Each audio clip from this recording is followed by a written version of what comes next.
Hey there. I wanted to talk real quick about the templates module and the template block that was just released.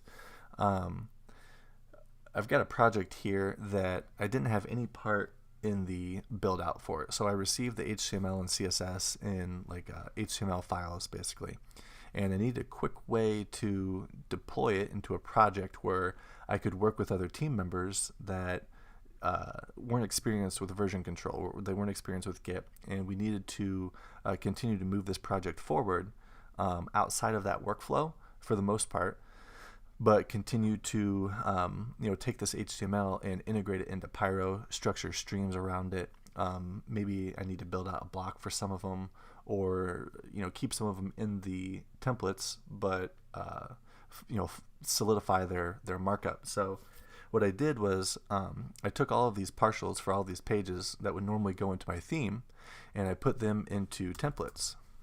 And I created a group for each page that would typically have this markup, and within each one I created the view files. And when you create a new template, you can choose what kind you want, and it'll precompile and parse just like normal. So some of these are treated just like views, some of them are treated like assets, and you can use them with the existing view and asset system just like normal. And it prefixes it with templates instead of like an add-on namespace or the theme shortcut namespace. So I took all of these chunks of HTML and put them into these basically placeholder templates. Some of them might stay here, I'm not really sure, but it got the project up very quickly, and my team can now come in here and work with the markup. And I put the main style sheet in here too, which is included in the metadata, which is within the project. So some of it's within the project, some of it's not, but the stuff that needs to be worked on is not. And I might end up pulling out some of these headers and putting them into like a partial, for example, and use the partials block to help incorporate those into the page. But to give you an idea of how we included these on the pages for now, let's jump over to this cafe page. And I'm using an HTML block. There it is. An HTML block, and just including these like normal theme partials basically. And I've got some content down here that needs to be replaced into what ends up replacing this, whether it be a stream. I'm using a prototype add-on right now for hours. It's a locations module that has like an hours indicator block and stuff like that.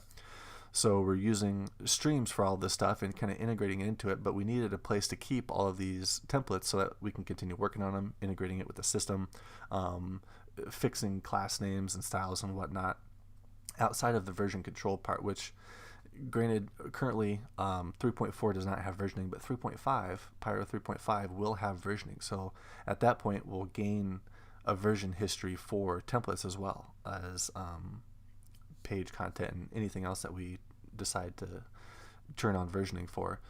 So I'm including these, and then you can also, let's say we want to keep some of these partials or these templates as they are.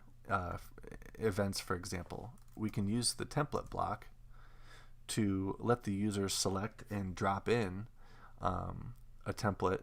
So let's say they come in and they want to drop in their events calendar. So just like this, they can drop that dynamic, maybe it's powered by a custom stream or a module somewhere. They can drop in this dynamic content directly into their blocks powered page or post or what have you. So it's very easy to let the user incorporate this. It's very easy to share access with your team. I can work on something else. I'm not constantly having to merge pull requests and push up changes and do things like that. I kind of empowered other team members to do this stuff for themselves, and we can continue moving multiple projects forward, and I don't have to be tied up with some of this admin stuff. So this is how we're using it. I'm not saying this is how we should use it, but it's a tool that's here to use however you see fit. And I just wanted to show you guys how we are using it on this particular project and see if you had any cool ideas maybe that you've come up with your own projects. So if you've got any questions, leave them in the comments, and I'll talk to you guys later.